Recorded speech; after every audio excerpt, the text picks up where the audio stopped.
아버지, 돌아가시기 전에 도장부터 찍으세요. 제가 사경을 헤매며 산소호흡기에 겨우 목숨을 붙들고 있던 그 밤, 세 자식이 제게 건넨 첫 마디는 바로 그것이었습니다. 저는 평생 새벽 4시에 일어나 남이 버린 고물을 주워 자식 셋을 대학까지 보낸 늙은이입니다. 그런 제가 시한부 판정을 받고 병상에 눕자 아이들은 제 병세가 아니라 제 땅값부터 세마기 시작했어요. 다 죽어가는 아비의 손을 붙잡고 흘리는 저 눈물이 실은 20억이라는 헛된 숫자를 향한 것임을 저는 이미 다 알고 있었습니다. 하지만 저 아이들은 까맣게 모르고 있었어요. 흐릿하게 감긴 이 늙은 아비의 두 눈이 그 순간 무엇을 똑똑히 지켜보고 있었는지를요. 그리고 제가 마지막 힘을 쥐어짜 그 도장을 찍어준 순간 과연 무슨 일이 벌어지게 될까요? 사연 시작 전 구독과 좋아요를 눌러주시면 그곳에 좋은 일들만 가득하시기를 바라겠습니다. 사연 시작합니다. 안녕하세요. 제 이름은 박덕배, 올해로 75입니다. 남들은 나를 그저 동네 고물상 늙은이라 부르지만 나는 이 손으로 폐지를 주워 자식 셋을 대학까지 보낸 사람입니다. 자랑할 것 하나 없는 인생이어도 나에게는 그게 훈장이었어요. 오늘도 그 하루를 시작합니다. 새벽 4시 나는 오늘도 굽은 허리를 손으로 받치며 고물상 셔터를 밀어 올렸습니다. 녹슨 셔터가 드르륵 소리를 내며 올라가는 순간 밤새 웅크리고 있던 쇳가루 냄새와 눅눅한 곰팡이 냄새가 왈칵 코를 찔러왔습니다. 40년을 하루같이 맡아온 냄새인데도 이 냄새를 맡아야 비로소 내 하루가 시작되는 것만 같았어요. 언제부터인가 허리는 도무지 펴지지 않았고 손마디는 굵어질 대로 굵어져 겨울이면 쩍쩍 갈라지곤 했습니다. 갈라진 틈으로 시린 바람이 파고들 때마다 나는 입김을 호호 불어가며 손을 녹였습니다. 남들이 곤히 잠든 이 시간에 골목을 돌며 버려진 종이 상자와 헌 신문지를 리어카 가득 실어오는 것이 내 오랜 일과였어요. 저울에 달아봐야 몇 푼 되지도 않았지만 나는 그 몇 푼을 벌려고 평생 이 골목 저 골목을 훑고 다녔습니다. 그래도 나는 매일 이 셔터를 올렸습니다. 이 낡은 고물상이 내 삼남매를 먹여 살린 밥줄이었으니까요. 리어카 손잡이를 잡고 어두운 골목을 나서는데 문득 오래전 그날이 떠올랐습니다. 젊은 아내가 병으로 세상을 떠나던 날 나는 어린 삼남매를 방 안에 눕혀두고 마당에 나와 소리 죽여 울었습니다. 큰놈 성훈이가 10살, 딸 미희가 8살, 막내 성진이는 겨우 5살이었어요. 관을 붙잡고 우는 아이들을 보면서 나는 이 악물고 다짐했습니다. 굶기지 않겠다고, 남부럽지 않게 키우겠다고요. 그날부터 나는 눈물을 삼키고 막노동판을 떠돌다 겨우 이 고물상 자리를 잡았습니다. 손바닥에 못이 박이고 어깨가 부서질 것 같아도 방에서 잠든 새 아이의 숨소리를 들으면 다시 힘이 났어요. 그 세월을 떠올리면 지금도 명치 끝이 뻐근하게 저려옵니다. 고물상 한 구석, 낡은 냉장고와 찌그러진 양은솥 사이에는 남들 눈에 잘 띄지 않게 숨겨둔 물건들이 있습니다. 먼지가 뽀얗게 앉은 백자 항아리 몇 점과 세월에 누렇게 바랜 낡은 족자들이었어요. 오래전 어느 부잣집이 망해 나갈 때 고물죄로 실려온 물건인데 이상하게도 나는 그것들을 차마 팔지 못하고 여태 품고 있었습니다. 나는 매일 아침 마른 걸레를 들고 그것들을 애지중지 닦았습니다. 자식들은 그걸 볼 때마다 쓰레기나 갖다 버리라며 발로 툭툭 걷어찼지만 나에게는 그 어떤 고철보다 소중한 물건이었습니다. 먼지를 걷어내면 매끈한 살결이 은은하게 빛을 내는데 그 모습이 어쩐지 고생만 하다간 아내를 닮은 것 같아 나도 모르게 손길이 오래 머물곤 했습니다. 걸레질을 하는 그 잠깐이 하루 중 내 마음이 가장 편안해지는 시간이었어요. 며느리 정인이를 떠올리면 늘 가슴 한켠이 시렸습니다. 몇 해 전 장남 성훈이가 다른 여자를 만나며 정인이를 내쫓으려 했을 때 나는 그 아이 편에 서서 방패가 되어 주었습니다. 위자료 한 푼 없이 길바닥으로 내몰릴 뻔한 며느리를 나는 차마 모른 척할 수 없었어요. 핏줄은 아니어도 그 아이의 착한 심성만은 내가 누구보다 잘 알고 있었으니까요. 특히 장손 녀석이 어릴 적 큰 수술을 받아야 했을 때 나는 밤낮을 가리지 않고 폐지를 주었습니다. 낮에는 리어카를 끌고 밤에는 남의 건물 야간 경비까지 서가며 수술비를 마련했어요. 며칠씩 제대로 눕지도 못하고 일했지만 손주가 다시 눈을 뜨고 나를 향해 방긋 웃던 그 순간을 생각하면 하나도 힘들지 않았습니다. 그렇게 살려낸 손주가 이제는 교복을 입은 늠름한 중학생이 되었으니 정인이는 그 일을 목숨 같은 빚으로 여기며 나를 친아버지처럼 따랐습니다. 이혼 후 홀로 된 정인이는 내가 보태준 돈으로 동네 모퉁이에 작은 반찬 가게를 열었습니다. 억척스럽게 살림을 꾸리면서도 점심때가 되면 어김없이 따뜻한 찌개와 정성스러운 반찬을 싸들고 고물장으로 찾아왔어요. 아버님, 오늘은 된장찌개 끓여왔어요. 식기 전에 얼른 좀 드세요. 정인이는 김이 모락모락 나는 찌개를 내 앞에 놓고는 9분 내등 뒤로 돌아가 딱딱하게 뭉친 어깨를 조물조물 주물러 주었습니다. 그 따뜻한 손길에 나는 시큰해지는 코끝을 억지로 참았습니다. 찌개를 한술 떠넣으니 뜨끈한 국물이 목구멍을 타고 내려가며 얼었던 속이 슬며시 풀렸습니다. 남보다 못한 자식들 대신 남이었던 이 아이가 내 곁을 지키고 있다는 사실이 고맙고도 서글펐어요. 나는 정인이가 볼세라 슬그머니 고개를 돌려 젖은 눈시울을 닦았습니다. 그날 오후 오랜만에 큰아들 성훈이에게 전화를 걸어보았습니다. 신호음이 한참을 울리고 나서야 겨우 받은 아들의 목소리는 얼음장처럼 차가웠어요. 아버지, 저 지금 바빠요. 용건 있으면 문자로 하세요. 무슨 말을 꺼내볼 새도 없이 전화는 뚝 끊겼습니다. 손에 쥔 낡은 휴대폰이 유난히 무겁게 느껴졌어요. 나는 한동안 그 먹통이 된 화면만 멍하니 들여다보았습니다. 집으로 돌아오는 길에는 둘째 딸 미희가 하는 미용실 앞도 지나가 보았습니다. 유리창 너머로 환하게 웃으며 손님을 맞는 딸의 얼굴이 보였지만 나는 차마 그 문을 열지 못했습니다. 기름때 묻은 작업복에 밴 고물 냄새가 딸의 체면을 깎을까봐 나는 그저 멀찍이서 딸의 뒷모습만 바라보다 발길을 돌렸어요.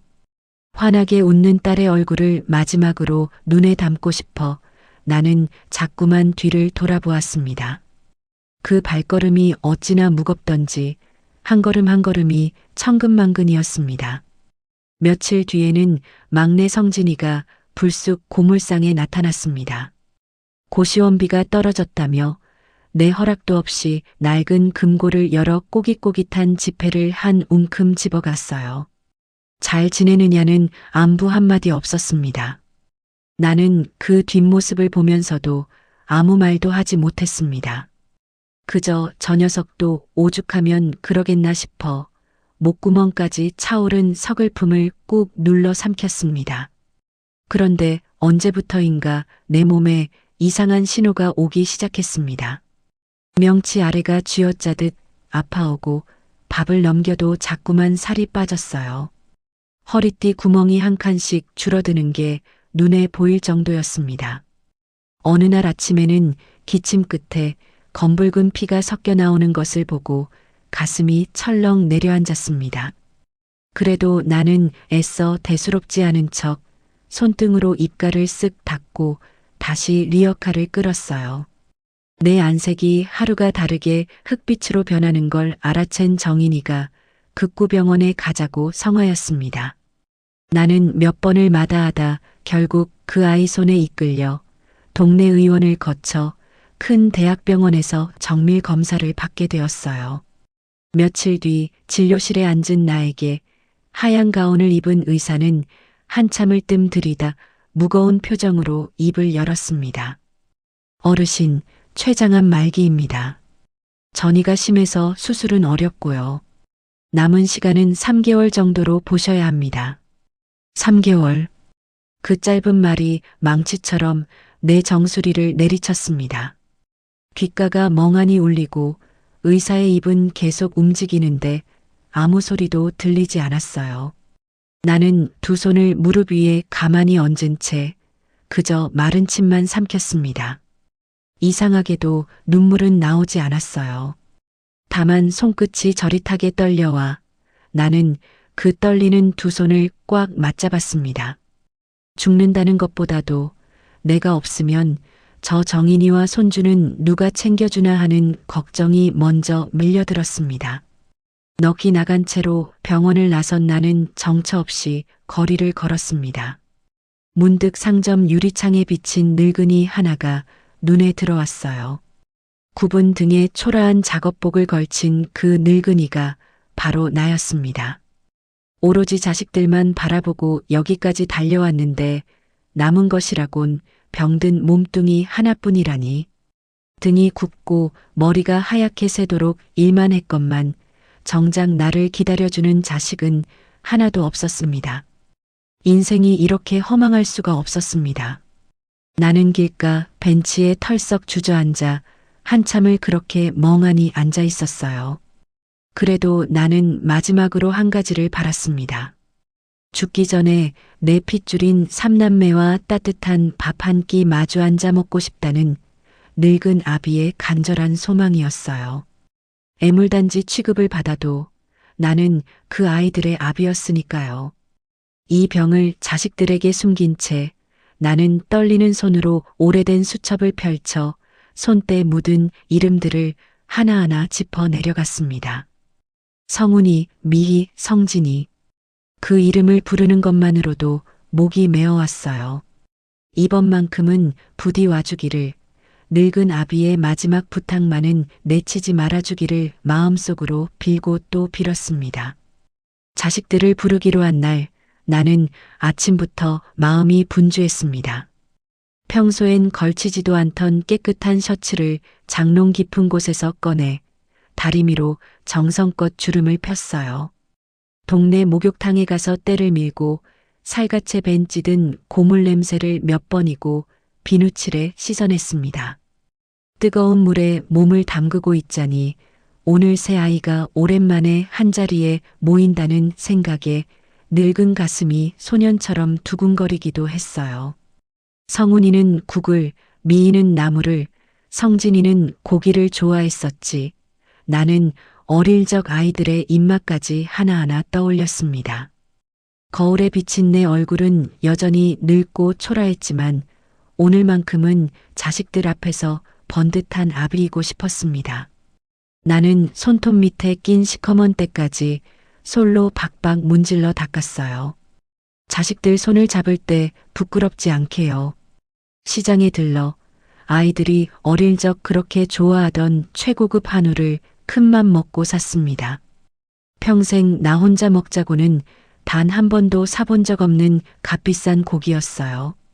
정인이에게 부탁해 갖은 밑반찬으로 상다리가 휘어지게 한 상을 차렸습니다. 잡채며 부침개며 오래전 아내가 해주던 음식들을 하나하나 떠올리며 정성을 들였어요. 나는 낡은 밥상을 마른 행주로 몇 번이나 닦고 반듯한 수저 3벌을 나란히 놓았습니다. 그 수저를 놓는 손끝이 어쩐지 설레어 떨렸어요. 아버님, 오늘 무슨 좋은 날이에요? 상이 아주 잔치상이네요. 정인이가 환하게 웃으며 묻기에 나는 괜히 멋쩍어져 웃음으로 얼버무렸습니다. 우리 삼남매가 오랜만에 다 온다고 하지 않았니? 다 같이 밥 한 끼 먹으려고 그런다. 말은 그렇게 했지만 나는 이 밥상 앞에서 온천 여행 이야기를 어떻게 청할지 속으로 몇 번이나 되뇌었어요. 병 이야기까지는 차마 못하더라도 남은 시간만이라도 아이들과 웃으며 보내고 싶다는 그 소박한 바람 하나뿐이었습니다. 약속한 저녁 시간이 되었지만 자식들은 오지 않았습니다. 나는 고기가 식을까봐 상위에 올려둔 채 대문에서 발소리가 날 때마다 벌떡 일어나 문을 열어보았어요. 그러나 매번 지나가는 남의 발소리였습니다. 벌겋게 잘 구워둔 고기가 접시 위에서 허옇게 기름이 굳어가는 걸 바라보며 나는 마른 침을 삼켰어요. 10분이 마치 1시간처럼 길게 느껴졌습니다. 혹시 무슨 일이 생긴 건 아닐까 싶어 나는 자꾸만 낡은 휴대폰을 만지작거렸습니다. 먼저 전화를 걸었다가 퇴근한다는 소리를 들을까봐 그마저도 선뜻 누르지 못하고 화면만 켰다 껐다 반복했어요. 부른 사람이 죄인이라고 나는 그저 기다리는 수밖에 없었습니다.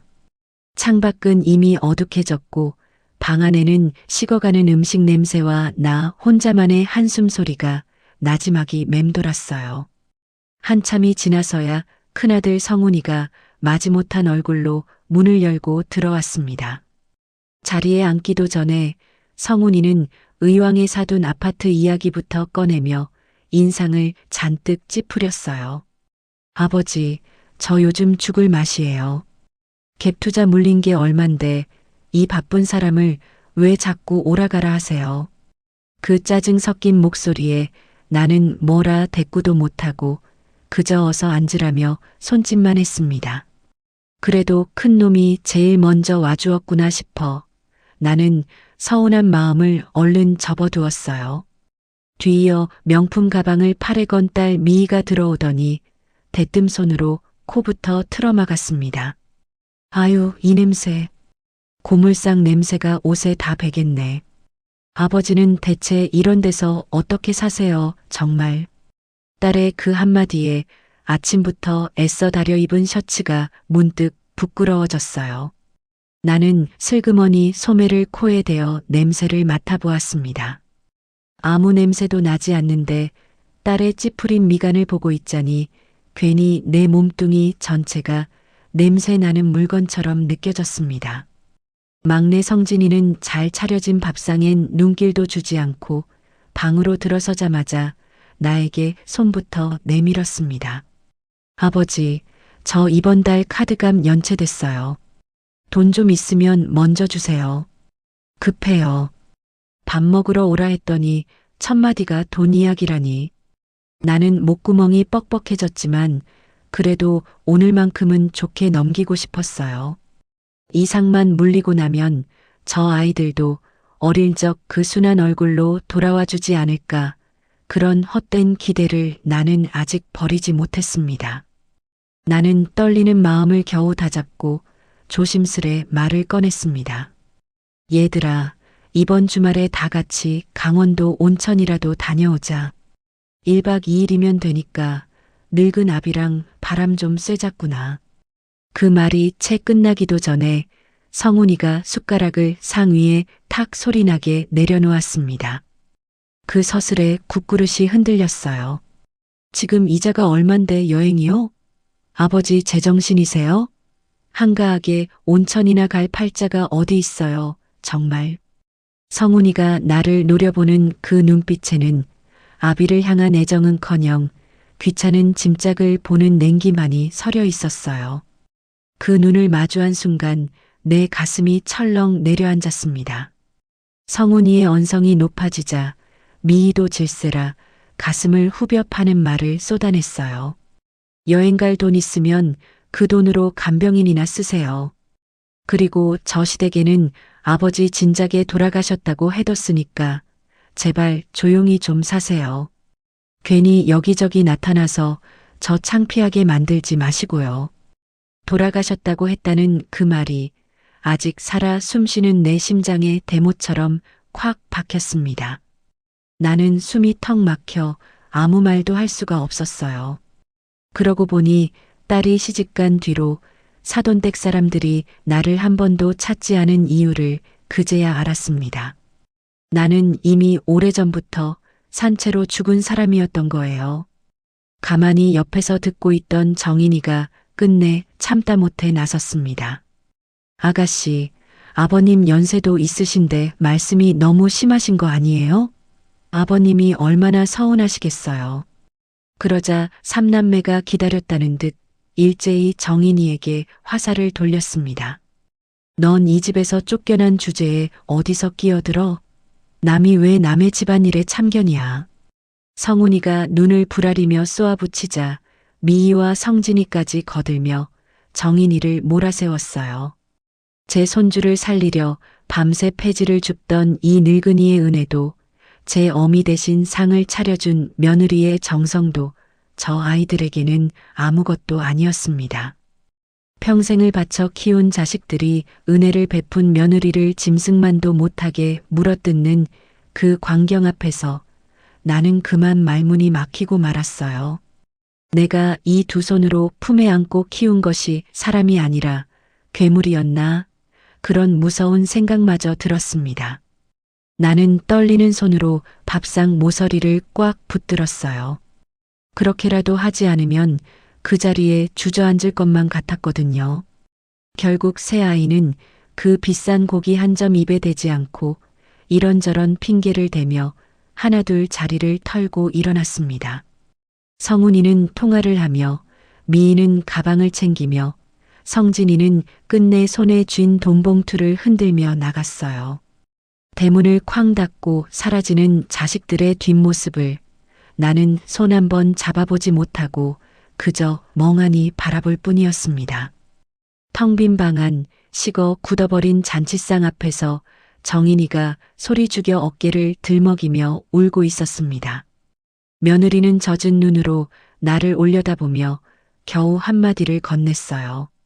아버님, 진지라도 좀 드세요. 이러다 몸 상하세요. 그 말에 여태 꾹꾹 눌러 참았던 것이 한꺼번에 무너져 내렸습니다. 내 두 눈에서도 마침내 뜨거운 것이 주르륵 흘러내렸어요. 75평생 자식 앞에서는 눈물 한 방울 보인 적 없던 내가 남이었던 이 아이 앞에서 소리내어 운 밤이었습니다.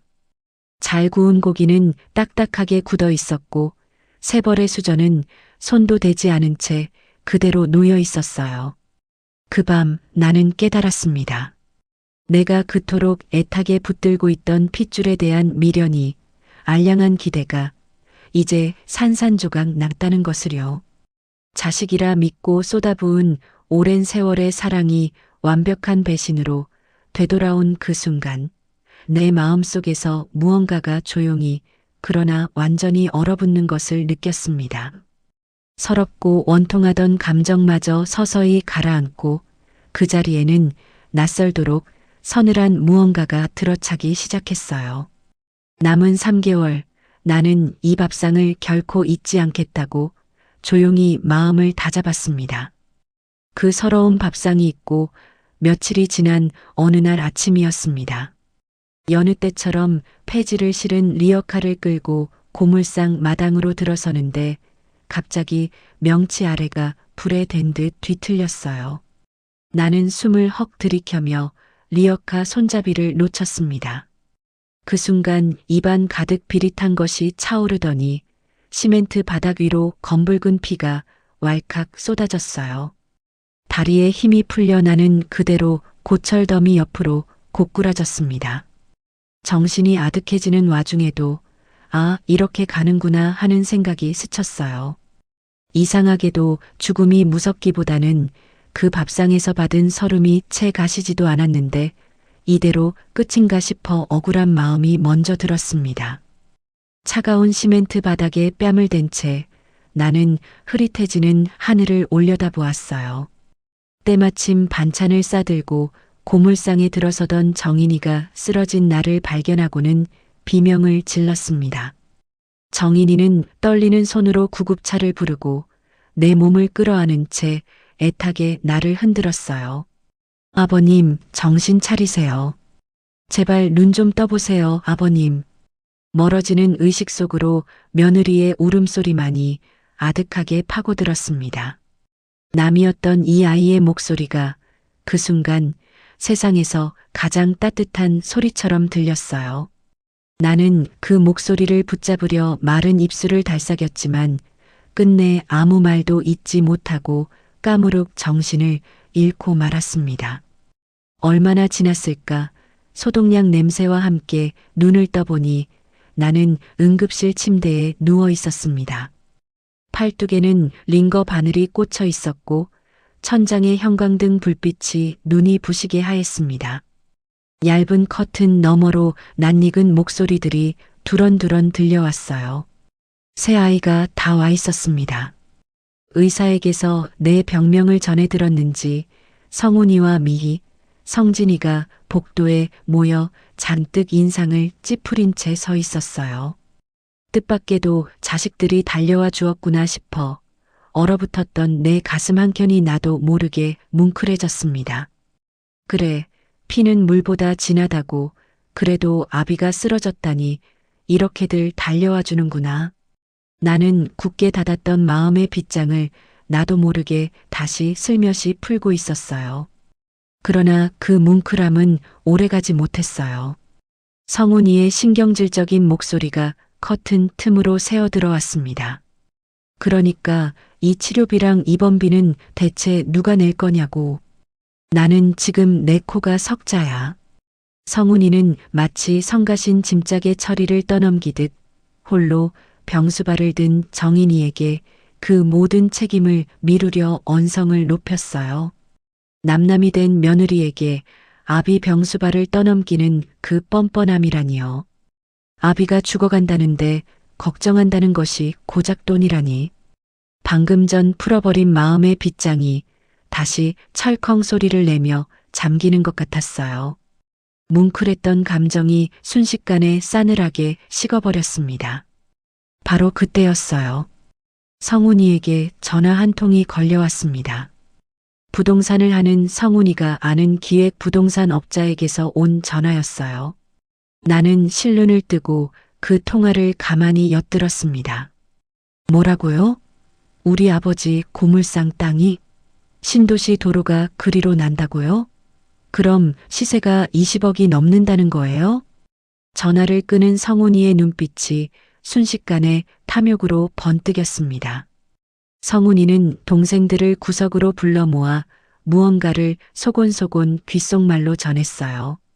그 말을 들은 미희와 성진이의 얼굴에도 조금 전까지의 짜증은 온데간데 없이 사라지고 화색이 돌기 시작했습니다. 셋은 서로 눈짓을 주고받으며 입꼬리를 실룩였어요. 방금 전까지 병원비 타령을 하던 자식들의 분위기가 돈 냄새 하나에 기괴하게 뒤바뀌는 순간이었어요. 나는 그 헛소문의 실체를 알고 있었습니다. 그 땅은 신도시 편입에서 진작에 탈락해 시세가 5억 남짓밖에 되지 않는다는 거요. 하지만 저들은 20억이라는 숫자에 눈이 뒤집혀 제 아비의 목숨값을 저울질하고 있었어요. 그 모습을 지켜보는 내 마음이 서늘하게 가라앉았습니다. 잠시 후 새 아이가 갑자기 커튼을 젖히고 내 침대로 우르르 몰려들었습니다. 성훈이가 내 손을 덥석 잡더니 눈물까지 글썽였어요. 아버지, 정신이 드세요? 얼마나 놀랐는지 몰라요. 이제 저희가 잘 모실게요. 방금 전까지 돈 타령을 하던 그 입으로 이제와 눈물까지 짜내며 효자 흉내를 내는 꼴이라니. 성훈이의 손은 따뜻했지만 그 온기가 어찌나 소름 끼치던지 나는 하마터면 그 손을 뿌리칠 뻔했어요. 나는 속이 뒤집히는 것을 겨우 누르고 애써 기력 없는 척 스르르 눈을 감았습니다. 이제부터는 저들의 속셈을 끝까지 지켜볼 참이었으니까요. 자식들은 가장 싼 다인실로 나를 옮기려던 계획을 슬그머니 취소했어요. 대신 나를 억지로 1인실 특실로 옮기며 주변 사람들 들으라는 듯 유난스레 효자 노릇을 했습니다. 미희는 평소엔 사오지도 않던 값비싼 과일 바구니를 들고 와 깎은 과일을 내 입에 억지로 밀어 넣었어요. 아버지, 이거 비싼 거예요. 어서 많이 드시고 얼른 기운 차리셔야죠. 나는 그 달짝지근한 과일을 씹으면서도 아무 맛도 느낄 수가 없었습니다. 어린 적 제 용돈 아까워 사과 하나 사주는데도 벌벌 떨던 딸이 이제 와 이런 값비싼 것을 사들고 온 까닭을 나는 이미 훤히 꿰뚫어 보고 있었으니까요. 저 과일 한 조각 한 조각이 다 있지도 않은 그 20억짜리 땅을 향한 미끼라는 거려. 나는 목구멍으로 넘어가는 과일과 함께 치미는 헛웃음마저 꾹 삼켰습니다. 병실 문 밖 복도에서는 자식들의 목소리가 낮게 오갔습니다. 아버지 돌아가시기 전에 무조건 그 땅 명의부터 내 앞으로 돌려놔야 돼. 오빠 혼자? 무슨 소리야. 지분은 똑같이 나눠야지. 아직 눈도 못 감은 아비를 앞에 두고 벌써 서로 더 많이 가지겠다며 목소리를 높이다니. 병실 침대에 누운 나는 그 소리를 들으며 천천히 눈을 떴습니다. 놀랍게도 마음이 이상하리만치 차분해졌어요. 슬프지도 분하지도 않았습니다. 그저 저 셋이 스스로 어디까지 추락하는지 그것을 똑똑히 지켜봐야겠다는 생각만이 또렷했습니다. 그때 병실 안으로 들어온 정인이가 내 자리끼를 챙기고 이부자리를 매만지려 하자 성훈이가 그 손을 거칠게 뿌리쳤습니다. 됐으니까 저리 비켜. 이제 남남인데 왜 자꾸 알짱거려? 병실에서 나가. 정인이가 힘없이 밀려나 벽에 등을 부딪히면서도 아프다는 소리 한 번 없이 걱정스러운 눈으로 나를 돌아보았어요. 그렇게 은혜를 베풀었건만 남이라며 내치는 자식과 남이면서도 끝까지 나를 살피는 며느리. 나를 돈으로만 보는 저 번들거리는 눈빛과 오직 내 안위만을 걱정하는 저 젖은 눈빛이 그렇게 극명하게 갈릴 수가 없었습니다. 나는 링거를 맞은 채 병상에 누워 돈 냄새를 맡고 몰려든 승냥이 때 같은 자식들의 민낯을 서늘한 눈으로 관찰했습니다.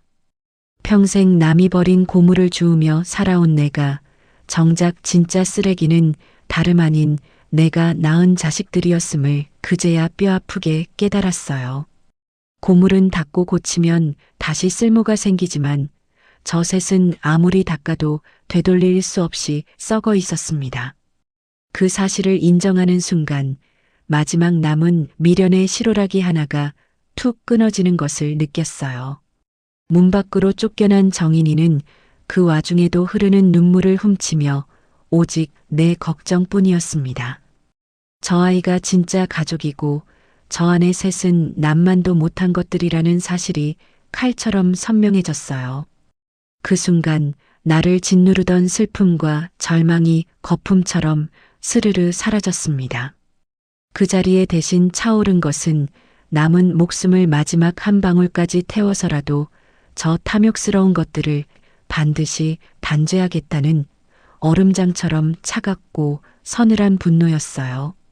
나는 천장을 응시하며 마른 입술을 꾹 다물었습니다. 손끝 하나 떨리지 않았어요. 죽음을 앞둔 늙은이의 눈에 여태 없던 서늘한 빛이 감돌기 시작했습니다. 저들이 그토록 탐내는 그 땅이 머지않아 저들의 발목을 올가맬 덫이 되리라는 것을 아직 아무도 알지 못했어요. 자식들이 모두 돌아간 깊은 밤 나는 1인실 병상에 홀로 누워 하얀 천장을 올려다보았습니다. 창밖은 먹물처럼 캄캄했고 복도를 오가는 간호사의 조용한 발소리만 이따금 들려왔어요. 낮에 본 자식들의 번들거리던 눈빛이 자꾸만 떠올라 나는 도무지 잠을 이룰 수가 없었습니다.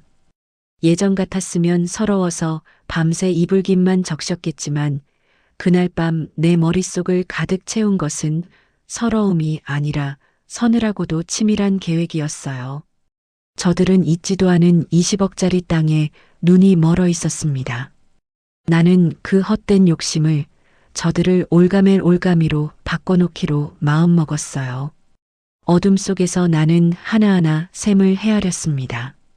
어떤 미끼를 던지고 어떤 순서로 덫을 놓을지 손끝 하나 떨리지 않았습니다. 죽음을 앞둔 늙은이가 이토록 또렷한 정신으로 밤을 지새운 적이 내 평생 단 한 번도 없었어요. 나는 어둠 속에서 낡은 병실 시계의 초침 소리를 세웠습니다. 한 칸, 또 한 칸. 그 규칙적인 소리가 마치 내 계획을 재촉하는 북소리처럼 들렸어요. 저들에게 슬퍼하고 매달렸던 지난날의 나는 그 밤을 지나며 완전히 다른 사람이 되어가고 있었습니다. 동이 트기 전 새벽, 나는 아침 일찍 병수발을 들러온 정인이를 조용히 병실 안쪽으로 불러들였습니다. 나는 혹여 누가 들을세라 병실 문을 닫게 하고 낮은 목소리로 그러나 또박또박 내 진짜 속내를 털어놓았어요. 남은 시간이 얼마 없다는 것도, 저 세 자식을 이대로 그냥은 보내지 않겠다는 것도요. 정인이는 처음엔 내가 병 때문에 헛소리를 하는 줄 알고 놀란 얼굴이었지만 조용히 가라앉은 내 눈빛을 보고는 이내 내가 진심이라는 걸 알아챘습니다. 아버님, 그게 대체 무슨 말씀이세요? 정인이의 눈에 순식간에 눈물이 그렁그렁 차올랐습니다. 나는 링거줄이 매달린 야윈 손을 뻗어 그 아이의 두 손을 꼭 잡고 말했어요. 내 마지막 부탁이다. 내 곁에서 이 늙은이 손발이 되어주겠니? 이건 너하고 우리 손주를 위한 일이기도 하다. 정인이는 한참을 소리 죽여 울다가 이내 젖은 눈을 소매로 닦고 고개를 힘주어 끄덕였습니다. 아버님이 어떤 마음으로 이러시는지 다 안다고, 그러니 아버님 뜻이라면 무슨 일이든 끝까지 따르겠노라고 며느리는 떨리는 목소리로 굳게 맹세했어요. 그 결연한 눈빛을 보며 나는 비로소 이 넓은 세상에 내게도 진짜 내 편 하나가 있다는 사실에 코끝이 시큰하도록 가슴이 뜨거워졌습니다. 핏줄 셋을 다 잃고서야 나는 진짜 자식 하나를 얻은 셈이었어요. 나는 품속에 지니고 있던 내 인감도장과 신분증을 정인이에게 건넸습니다. 그리고 첫 번째 심부름을 일렀어요. 고물상 부지에 관한 서류부터 떼어오라고요. 정인이는 그것들을 소중히 품에 넣고 아무도 모르게 이른 아침 병원 문을 나섰습니다. 그 뒷모습을 바라보며 나는 이제 정말 되돌릴 수 없는 길에 첫 발을 내디뎠음을 실감했어요. 다음으로 나는 오래된 수첩을 뒤져 한 사람에게 전화를 걸었어요. 젊은 시절 사업이 망해온 식구가 길바닥에 나앉을 뻔했을 때 내가 남몰래 도와준 적이 있는, 지금은 은퇴한 늙은 법무사 친구였습니다. 나는 그에게 내 처지와 계획을 낱낱이 털어놓았어요. 오랜 벗은 수화기 너머에서 한동안 말을 잇지 못하더니 자네가 어떻게 키운 자식들인데 그 지경이 되었느냐며 함께 한숨을 내쉬었어요. 그러고는 자기가 할 수 있는 건 뭐든 돕겠노라고 목이 잠긴 소리로 답했습니다. 40년 전 내가 건넨 손길 하나를 그는 아직도 잊지 않고 있었던 거예요. 남에게 베푼 정은 이렇게 돌아오는데 내 자식들은 어찌 그리 되었나 싶어 마음 한켠이 서늘했습니다. 법무사 친구의 도움을 받아 나는 아주 치밀한 작업에 들어갔어요. 그 고물상 땅의 진짜 시세는 5억 남짓에 불과했습니다. 나는 그 땅을 담보로 제2금융권에서 한도 끝까지 5억이나 되는 빚을 근저당으로 걸어두었어요. 쉽게 말해 그 땅을 팔아봐야 손에 쥐는 돈이 한 푼도 남지 않도록 미리 빚으로 꽉 채워둔 것이었어요. 겉으로는 멀쩡한 땅처럼 보이지만 실은 값어치만큼 빚이 꽉 들어찬 속 빈 강정으로 만들어 놓은 셈입니다. 나는 서류 한 장 한 장을 법무사 친구와 함께 몇 번이고 되짚으며 어디 한 군데 빈틈이 없는지 꼼꼼히 살폈어요. 그런 다음 그 땅을 자식들에게 넘기대 빚까지 함께 물려주는 부담부증여라는 방식으로 짜맞추었어요. 자식들은 헛소문만 믿고 20억짜리 노른자 땅인 줄 알고 덤비겠지만 실상은 5억짜리 땅에 5억짜리 빚이 얹힌 완벽한 깡통 부지였습니다. 저들이 그 서류에 도장을 찍는 순간 노른자는커녕 갚아도 끝이 없는 빚더미를 고스란히 떠안게 되는 셈이었어요. 제 욕심에 제가 걸려 넘어지도록 나는 그 함정을 아주 반듯하고 그럴싸하게 다듬어 놓았습니다. 그 그림을 머릿속에 그리자 서늘한 쾌감이 등줄기를 타고 저릿하게 흘렀어요. 이것이 바로 평생 자식들에게 짓밟히기만 하던 늙은 아비가 내미는 마지막 회초리였습니다.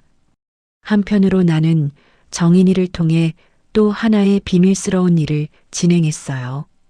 고물상 구석에 먼지를 뒤집어 쓴 채 방치되어 있던 그 낡은 백자 항아리와 족자들. 나는 그것들을 조심스레 보자기에 싸서 정인이 편의 서울 인사동에서 가장 권위 있다는 미술품 감정원으로 은밀히 감정을 맡겼습니다.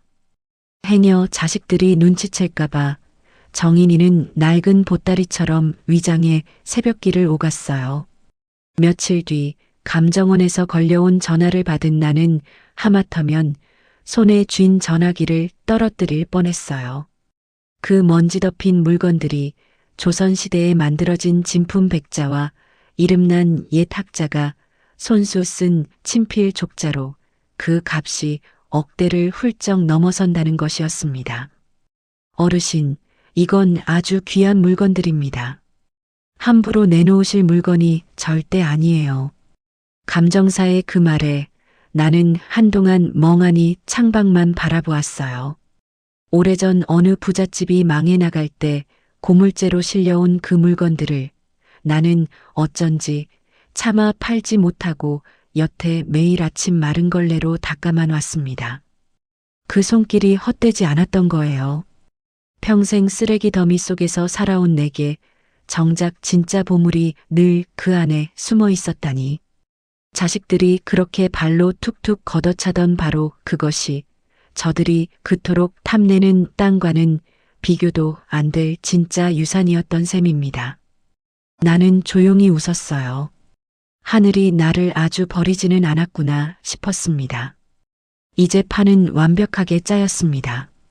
진짜 재산인 골동품은 철저히 감추고 가짜 재산인 깡통 땅을 미끼로 던질 무대가 마련된 것이었죠.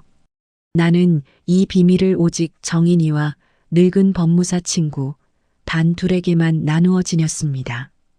그 뒤로 자식들이 병문안을 올 때마다 나는 딴 사람이 되었어요. 일부러 기력이 하나도 없는 척 눈을 개슴츠레 뜨고 방금 한 말도 잊은 것처럼 어눌하게 굴었습니다. 정신이 오락가락하는 늙은이 흉내를 낸 것이었죠. 손이 떨리는 척 물컵을 자꾸 놓치기도 하고 자식들의 이름을 일부러 헷갈리는 척도 했어요. 자식들은 내 그런 모습을 보며 걱정은커녕 오히려 안심하는 눈치였습니다. 저 노인네가 이제 정신줄을 놓았으니 재산 빼내기가 한결 수월하겠다 싶었을 테니까요. 아비의 흐려진 정신을 다행으로 여기는 그 얼굴들을 보며 나는 속으로 차갑게 웃었어요. 어느 날은 성훈이가 슬그머니 내 곁에 앉아 은근한 목소리로 유언장이며 상속 이야기를 꺼냈습니다. 아버지, 그래도 정신 있으실 때 재산 정리는 좀 해두셔야죠. 그 땅 말이에요. 어떻게 하실 거예요? 나는 짐짓 아무것도 모르는 척 허공을 바라보며 어눌하게 대꾸했어요. 글쎄다. 너희가 알아서들 해라. 이 아비는 이제 아무것도 모른다. 그 말에 성훈이의 입꼬리가 슬며시 올라가는 것을 나는 개슴츠레한 눈 사이로 똑똑히 지켜보았습니다. 미끼를 덥석 문 것이었죠. 그날 이후로 세 자식은 서로 나를 더 자주 찾아와 저마다 나를 독차지하려고 유치한 신경전을 벌였어요. 성훈이는 값비싼 보약을 지어오고 미인은 내 손발톱을 깎아주겠다며 호들갑을 떨고 성진이는 밤새 병실을 지키겠다고 나섰습니다. 누가 더 효자인지 겨루듯 서로를 흘겨보며 속으로는 그 땅의 지분만 세마는 그 꼴이 어찌나 우습고도 서글프던지요. 진심으로 하는 효도가 아니라 20억짜리 미끼를 향한 눈치 싸움일 뿐이라는 걸 나는 다 알고 있었으니까요. 이상한 일이었습니다. 계획이 하나하나 맞아떨어질수록 죽음에 대한 두려움은 오히려 옅어졌어요. 대신 내 남은 시간을 내가 온전히 손에 쥐고 움직이고 있다는 짜릿한 생동감이 온몸을 감쌌습니다. 밥 한 술 넘기기도 버거울 만큼 몸은 하루가 다르게 야위어 갔지만 내 정신만은 지난 40년 중 가장 또렷하고 뜨겁게 살아 있었어요. 나는 태어나 처음으로 누구에게도 휘둘리지 않고 내 뜻대로 판을 움직이는 사람이 되어 있었습니다. 이제 모든 폭탄의 뇌관은 제자리에 설치되었습니다. 남은 것은 단 하나, 저 탐욕의 눈먼 승냥이 떼를 한자리에 불러 모아 마침내 그 버튼을 누르는 일뿐이었어요. 나는 병상에 누워 조용히 눈을 감고 다가올 그날을 하나하나 그려보았습니다. 저들이 미끼를 물고 제 손으로 도장을 찍고 마침내 그 진실을 마주하게 될 그 순간까지요. 폭풍 전야의 고요 속에서 내 심장은 오랜만에 서늘하고도 힘차게 뛰고 있었습니다. 저 승냥이 떼가 스스로 파놓은 구덩이로 걸어 들어올 날이 이제 정말 코앞으로 다가와 있었어요. 며칠 뒤 주말 저녁 나는 일부러 병세가 부쩍 위독해진 척 연기를 했습니다. 일부러 산소 마스크에 의지해 가쁜 숨을 몰아쉬고 곧 숨이 넘어갈 사람처럼 가슴을 쥐어짰어요. 그러고는 정인이를 시켜 아버지가 오늘 밤을 넘기기 힘들 것 같다는 다급한 전가를 세 자식에게 넣게 했습니다. 지난 며칠간 치매 걸린 노인처럼 굴며 저들의 경계를 완전히 허물어둔 참이었어요. 이제 마지막으로 저들이 스스로 미끼를 물게 만들 무대만 남은 것이었습니다. 나는 산소 마스크 안에서 가만히 숨을 고르며 이 한판에 남은 기력을 다 쏟아붓기로 마음먹었어요. 전가를 받은 자식들은 헐레벌떡 병실로 뛰어들어왔어요. 그런데 그 얼굴에 서린 것은 슬픔이 아니었습니다. 드디어 올 것이 왔다는 감추지 못한 조바심이었어요. 제 아비의 임종을 걱정하는 마음이 아니라 그토록 기다리던 재산 이야기가 드디어 나오려나 하는 기대감. 성훈이는 자꾸만 시계를 흘끔거렸고 미인은 병실에 들어서면서도 손에 든 명품 가방부터 챙겼어요. 나는 실눈을 뜨고 그 얄팍한 속을 다 들여다보며 일부러 다 죽어가는 목소리로 어렵사리 입을 뗐습니다. 내가 살 날이 얼마 안 남았구나. 죽기 전에 저 고물상 땅을 당장 너희 셋 앞으로 증여해주마. 그 말이 떨어지기가 무섭게 새 아이의 얼굴에 숨길 수 없는 환희가 번졌습니다. 성훈이는 애써 슬픈 표정을 지으려 했지만 실룩이는 입꼬리를 감추지 못했고 미인은 눈물을 훔치는 척하면서도 두 눈이 탐욕으로 반짝였어요. 막내 성진이는 아이의 두 주먹을 불끈 쥐고 방방 뛸 듯이 좋아하다 형과 누나의 눈치를 보고는 황급히 고개를 숙이며 우는 신용을 했어요.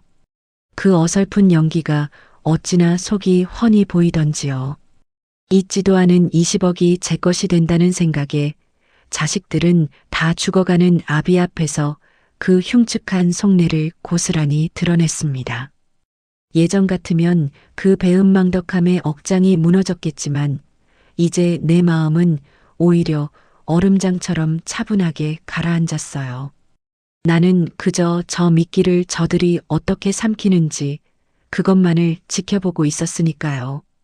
자식들이 서로 눈짓을 주고받으며 벌써 그 땅을 어떻게 나눌지 셈하는 게 눈에 보였어요.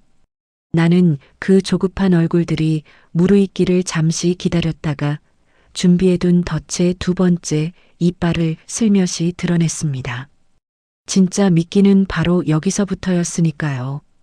단 조건이 있다.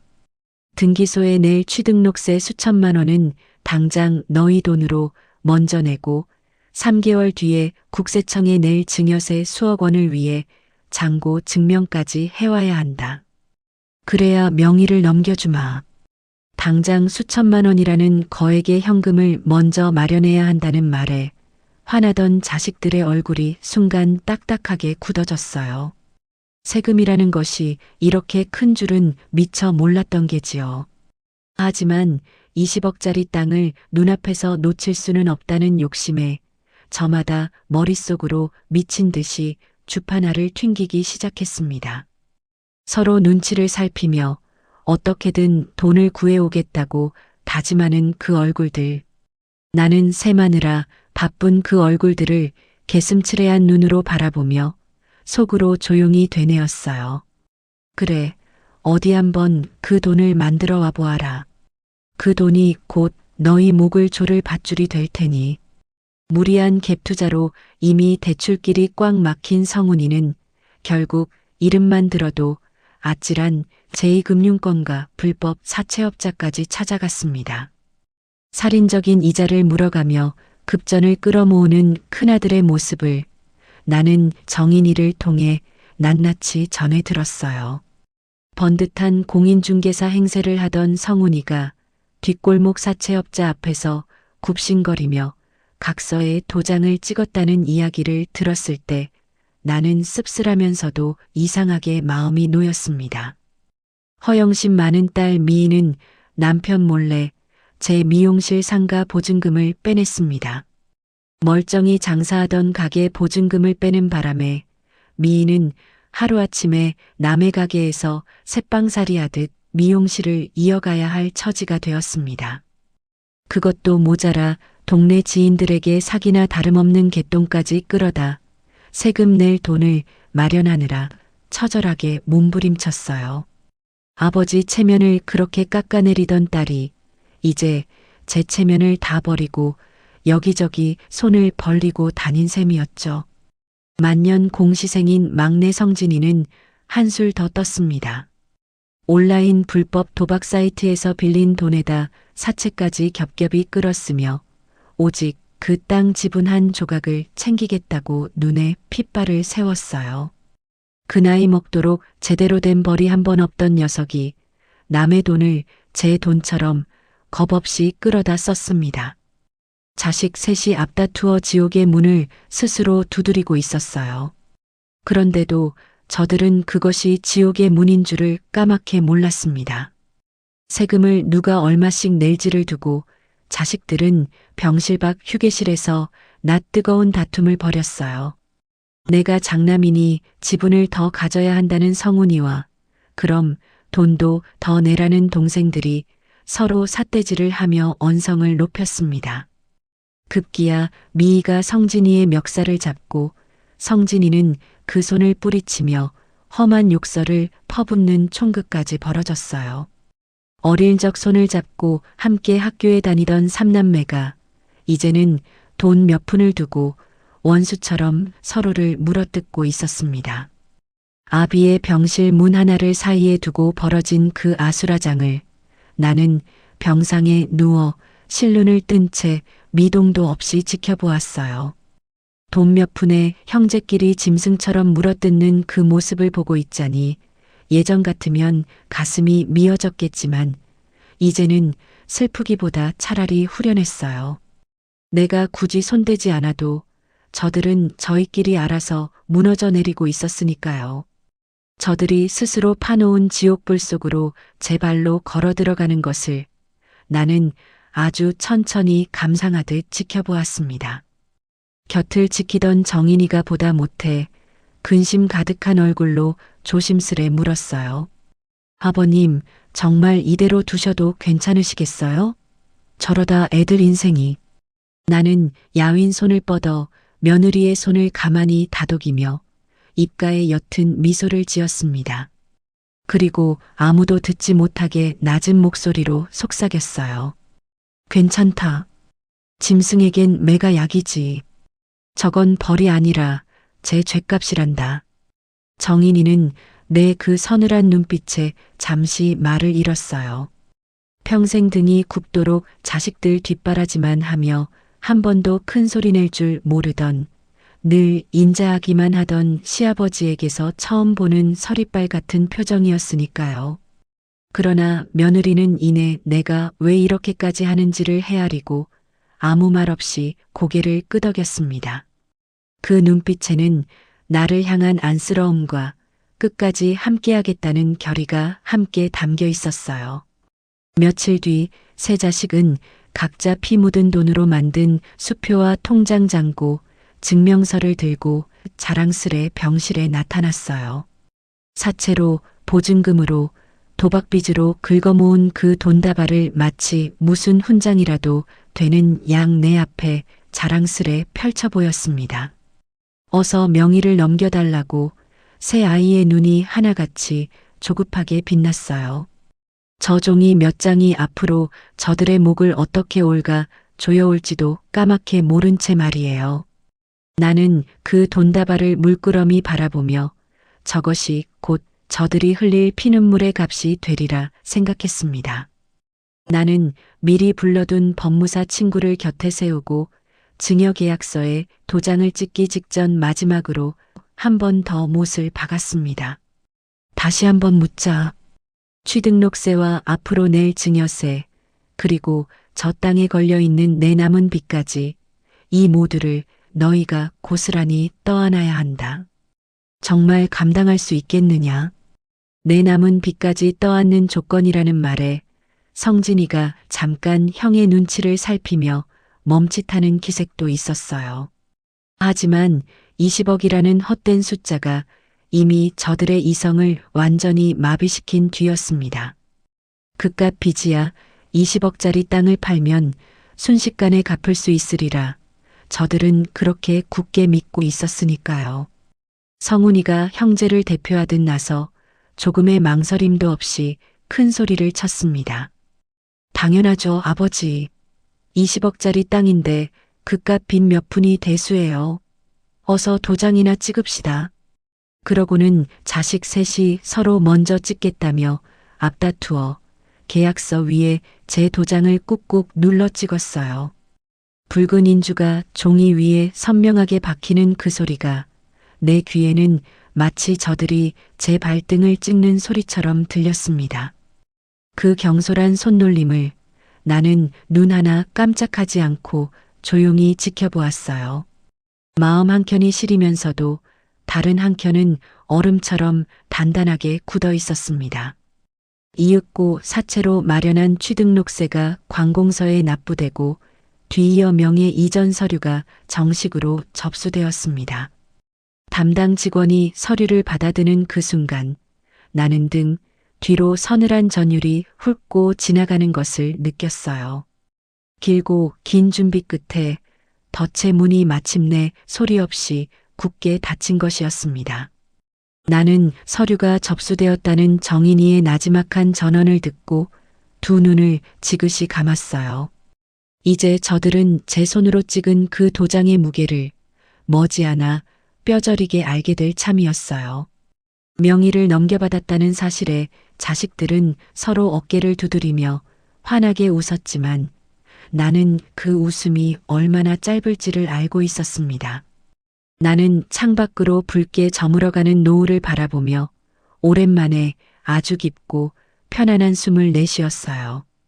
평생 짊어졌던 무거운 짐을 이제 막 내려놓기 시작한 그런 홀가분함이 밀려왔습니다. 그러나 이 고요는 곧 몰아칠 폭풍을 앞둔 잠깐의 정적일 뿐이었어요. 명의 이전 서류가 관공서에서 처리되는 며칠 사이 나는 정말로 병세가 급격히 나빠졌습니다. 마치 마지막 남은 기력을 그 덫을 놓는데 다 쏟아부은 사람처럼 숨쉬기조차 버거워졌어요. 가슴이 짓눌리듯 답답하고 자꾸만 기침 끝에 검붉은 피가 올라왔습니다. 어느 날 새벽 나는 숨이 컥 막혀 눈을 부릅뜬 채 침대에서 버둥거렸어요. 놀란 정인이가 다급히 간호사를 부르는 소리가 아득하게 들려왔습니다. 결국 나는 호흡 곤란으로 중환자실에 실려가고 말았어요. 산소호흡기를 입에 문 채 나는 삶과 죽음의 경계를 몽롱하게 헤맸습니다. 팔에는 여러 개의 줄이 주렁주렁 매달렸고 곁에서는 낯선 기계가 쉼없이 삐 소리를 냈어요. 눈꺼풀은 천근처럼 무거웠고 온몸의 감각이 멀어졌다 가까워지기를 반복했어요. 그 흐릿한 의식 속으로 중환자실을 가득 채우는 기계음과 사람들의 다급한 발소리가 아득하게 밀려들었습니다. 손끝 하나 까딱할 힘도 남아있지 않았어요. 이대로 조용히 눈을 감으면 그토록 그리던 아내 곁으로 갈 수 있으려나. 아, 이제 정말 마지막이 가까웠구나. 지난 세월이 주마등처럼 흐릿하게 스쳐가는 가운데 나는 그렇게 생각하며 조용히 눈을 감으려 했습니다. 그때 병실 문 쪽에서 소란스러운 소리가 들려왔습니다. 새 자식이 들이닥친 것이었어요. 그런데 그 입에서 나온 말은 다 죽어가는 아비를 향한 걱정이 아니었습니다. 선생님, 잠깐이면 돼요. 아직 명예 이전에 아버지 지장 하나가 덜 찍혔단 말이에요. 지금 당장 서명을 받아야 한다고요. 성훈이가 나를 막아서는 의사와 간호사를 향해 삿대질까지 해가며 언성을 높이고 승강이를 벌였습니다. 미희와 성진이도 그 뒤에서 아버지 정신 있을 때 얼른 처리해야 한다며 거들었어요. 제 아비가 사경을 헤매는 그 순간에도 자식들의 머릿속엔 오직 그 땅 서류 한 장뿐이었어요. 아비의 마지막 숨이 붙어 있는지보다 도장을 받아낼 수 있을지가 더 급했던 게지요. 몽롱한 정신 속에서도 그 말을 또렷이 들은 나는 가슴 밑바닥이 서늘하게 얼어붙는 것을 느꼈습니다. 마지막 순간까지 저들은 나를 사람이 아니라 서류 위의 도장 자국으로만 보고 있었으니까요. 의사가 지금은 위독하니 안 된다고 몇 번이나 막아섰지만 성훈이는 그 손을 뿌리쳤어요. 면회 시간도 아닌데 성훈이는 기어이 막무가내로 중환자실 안까지 밀고 들어왔습니다. 그러고는 의식 없이 누운 내 어깨를 거칠게 붙잡고 미친 듯이 흔들어대기 시작했습니다. 아버지, 정신 좀 차려봐요. 여기 지장 하나만 찍으면 돼요. 눈 좀 떠보라니까요. 산소호흡기 줄이 흔들리고 팔에 꽂힌 링거 바늘이 살을 콕콕 찌르듯 아팠어요. 내 몸이 힘없이 이리저리 흔들렸어요. 다 죽어가는 아비의 몸을 짐짝처럼 흔들어 깨워서라도 도장을 받아내겠다는 그 폐륜 앞에서 나는 소리를 지르고 싶어도 목에서 바람 새는 소리밖에 나오지 않았습니다. 눈물조차 나오지 않는 그 막막함 속에서 나는 그저 가느다란 신음만 흘렸어요. 이것이 내가 평생 등이 굽도록 키운 자식이라는 사실이 죽음보다 더 아프게 나를 짓눌렀습니다. 중환자실 유리문 밖에서 이 광경을 발을 동동 구르며 지켜보던 정인이가 새파랗게 질린 얼굴로 문을 밀치고 뛰어들어왔어요. 며느리는 나와 자식들 사이를 온몸으로 가로막았습니다. 정인이는 온몸으로 성훈이의 팔에 매달리며 목이 찢어져라 울부짖었습니다. 아주버님, 아버님 돌아가세요. 제발 이러지 마세요. 제발 좀 그만하시라고요. 정인이가 성훈이의 바짓가랑이를 붙잡고 필사적으로 늘어지자 성훈이의 얼굴이 험악하게 일그러졌어요. 귀찮은 벌레라도 떼어내려는 듯한 그 표정에는 한때 한 식구였던 사람에 대한 일말의 정도 남아있지 않았습니다. 성훈이는 시뻘개진 눈을 부라리며 침을 튀기며 정인이를 향해 독한 말을 내뱉었습니다. 너 같은 게 뭔데 남의 집안일에 끼어들어? 내 상속에 초 치지 말고 당장 안 비켜? 그 말을 내뱉기가 무섭게 성훈이는 매달린 정인이를 발로 거칠게 걷어차 바닥에 내동댕이 쳤어요. 명색이 한때 형수였고 제 아들을 살려준 은인이었는데도 말입니다. 정인이가 힘없이 나뒹굴며 병실 침대 모서리에 부딪혔고 터진 입술 사이로 붉은 피가 배어 나왔습니다. 그 곁에는 언제 왔는지 교복을 입은 중학생 손주가 겁에 질려 새하얗게 굳은 얼굴로 오들오들 떨며 울고 있었어요.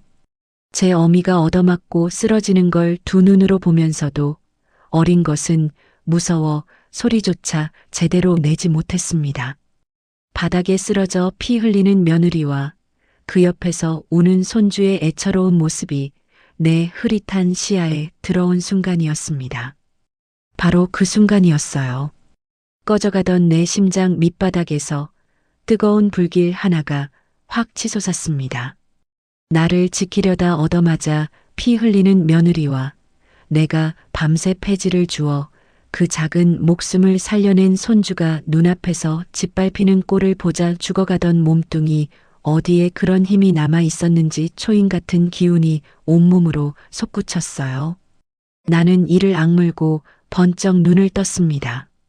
그 순간만큼은 나는 죽어가는 환자가 아니라 제 새끼를 지키려는 한 마리 늙은 짐승이었습니다.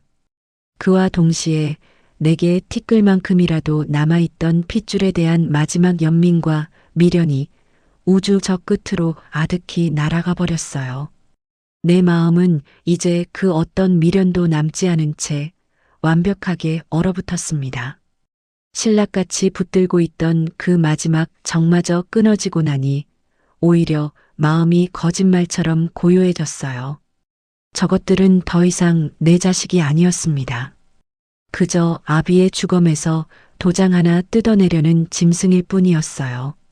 그렇게 생각하니 저들에게 베풀 마지막 매질에 조금의 망설임도 남지 않았습니다.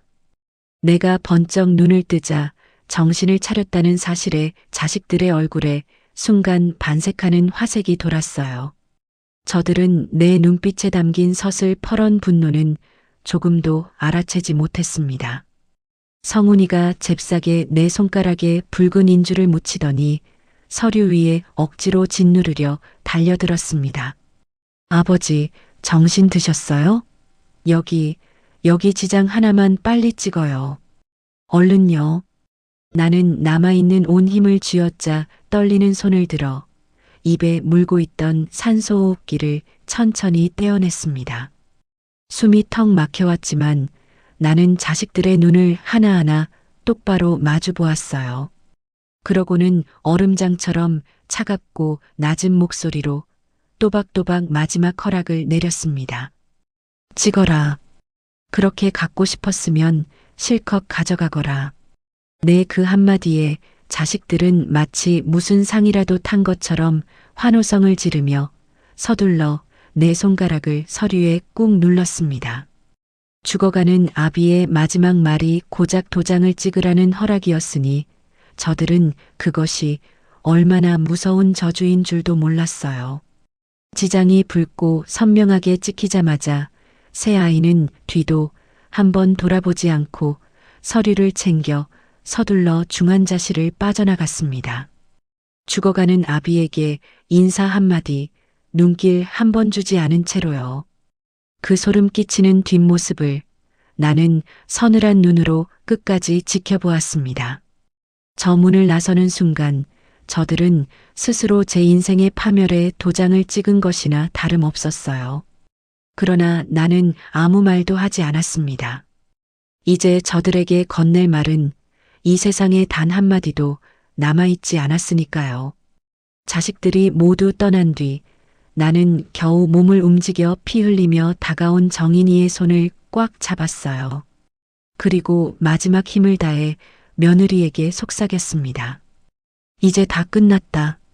내 진짜 가족은 너하고 우리 똥강아지 손주 너희 둘뿐이란다. 정인이는 피 묻은 입술로 내 손등에 얼굴을 묻고 서럽게 울었어요. 겁에 질려 있던 손주도 그제야 다가와 내 반대편 손을 꼭 잡았습니다. 두 사람의 온기가 차갑게 식어가던 내 손에 스며드는 것을 느끼며 나는 마음속으로 조용히 한 가지 의식을 치렀어요. 지난 40년 자식 농사라는 이름의 길고 긴 오답 노트를 나는 그렇게 한 장 한 장 소리 없이 찢어나갔습니다. 아무리 애를 써도 정답이 나오지 않던 그 노트를 이제 미련 없이 덮어버린 것이었어요. 몸은 비록 죽음의 문턱에 다다랐지만 내 마음은 태어나 처음 느껴보는 것처럼 홀가분하고 자유로웠습니다. 좋은 아비여야 한다는, 자식들에게만은 인정받고 싶다는, 평생 나를 짓눌러 온 가짜 가장이라는 무거운 굴레를 나는 마침내 벗어던진 것이었어요. 이제 나를 옭아매는 것은 이 세상에 아무것도 없었습니다. 자식이라는 이름의 무거운 짐을 내려놓고 나니 야윈 몸 어딘가가 오히려 가벼워진 듯 했어요. 중환자실의 규칙적인 기계음만이 나지막이 울리는 가운데 나는 처음으로 온전한 정신의 자유를 얻은 사람처럼 깊고 편안한 숨을 들이켰습니다. 그러나 저 밖에서는 내가 놓아둔 덫이 이제 막 그 이빨을 드러내려 하고 있었어요. 저들이 그토록 좋아하며 달려간 그 서류가 며칠 뒤 어떤 지옥을 불러올지는 아직 아무도 알지 못했습니다. 며칠 뒤 관공서의 처리가 모두 끝나고 그 고물상 부지의 명의는 완벽하게 세 자식 앞으로 3등분되어 넘어갔습니다. 그 소식을 전해 들은 자식들은 이제 그 땅을 담보로 큰 돈을 빌려 사채, 이자부터 갚고 남는 돈을 챙길 생각에 잔뜩 부풀어 있었어요. 그날 아침 새 아이는 잘 차려입고 당당하게 제1금융권 은행 문을 밀고 들어섰습니다. 20억짜리 땅 주인이 되었다는 자부심에 걸음걸이부터 거들먹거렸다더군요. 성훈이는 벌써 그 돈으로 막힌 대출을 갚고 새 아파트에 투자할 궁리를, 미인은 더 넓은 미용실을 낼 꿈을, 성진이는 도박빚을 청산할 생각을 하며 저마다 입가에 미소를 머금었을 테지요.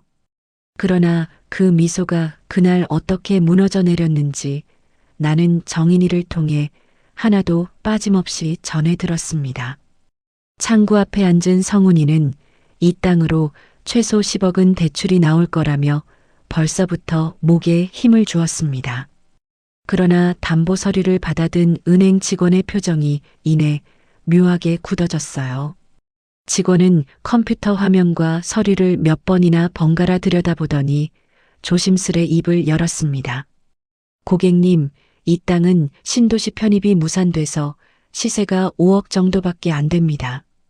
그런데 이미 5억 원어치 근저당이 꽉 잡혀 있어서요.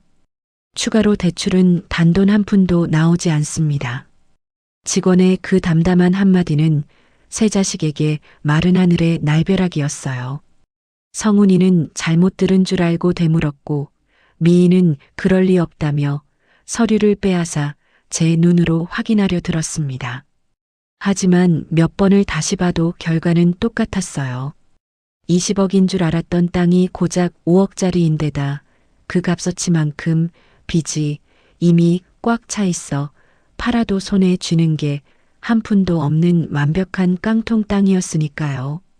사채로 끌어다 낸 취등록세에 곧 국세청에서 날아올 수억 원의 증여세 폭탄에 5억이나 되는 빚까지 2중 3중의 지옥이 한꺼번에 제 어깨를 짓누른다는 사실을 깨닫는 순간 세 자식의 다리에서 힘이 쭉 빠졌어요. 자식들은 그만 사람들이 오가는 은행 바닥에 털썩 주저앉고 말았습니다. 조금 전까지의 그 거들먹거리던 기세는 온데간데 없이 사라지고 넋 나간 얼굴로 서로만 멍하니 바라볼 뿐이었어요. 이성을 잃은 세 자식은 눈이 뒤집힌 채 내가 입원한 병실로 문을 부수듯 쳐들어왔어요. 그 무렵 나는 신기하게도 고비를 넘기고 일반 병실로 옮겨져 조금씩 정신을 추스르고 있던 참이었습니다.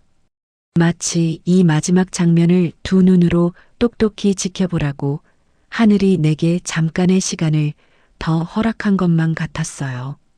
절연을 하고 나니 마음의 짐을 던 덕분인지 신기하게도 며칠 사이 호흡이 조금 트이고 정신이 맑아졌습니다. 나는 이 순간을 위해 마지막 기력을 아껴두고 있었는지도 몰라요. 복도를 쿵쿵 울리는 발소리가 가까워지는가 싶더니 성훈이가 병실 문을 벌컥 열어젖히며 짐승처럼 울부짖었습니다. 이 노친네가 우리를 속였어. 당장 내 돈 내놔요. 어떻게 아버지가 자식한테 이럴 수가 있어요. 미희는 아이의 병실 바닥에 주저앉아 두 다리를 뻗고 아이처럼 통곡했고, 성진이는 벽을 주먹으로 쾅쾅 내리치며 험한 욕설을 퍼부었어요. 그렇게 아버지가 부끄럽다던 딸이 이제는 아버지 병실에서 체면이고 뭐고 다 내던진 채 나뒹굴고 있었습니다. 며칠 전까지 20억 땅을 손에 넣었다고 환호하던 그 얼굴들이 이제는 파산의 공포에 새하얗게 질려 있었습니다. 나는 병상에 꼿꼿이 등을 기대고 앉아 그 아수라장을 조용히 내려다보았어요. 짐승처럼 날뛰는 자식들 앞에서 나는 조금의 흔들림도 없이 차갑고 평온한 미소를 지어 보였습니다. 그 미소를 본 성훈이가 잠시 멈칫하며 흠칫 뒤로 물러섰어요. 다 죽어간다던 아비의 눈빛이 그렇게 형형하게 살아있으리라고는 저들도 미처 예상하지 못했을 테니까요.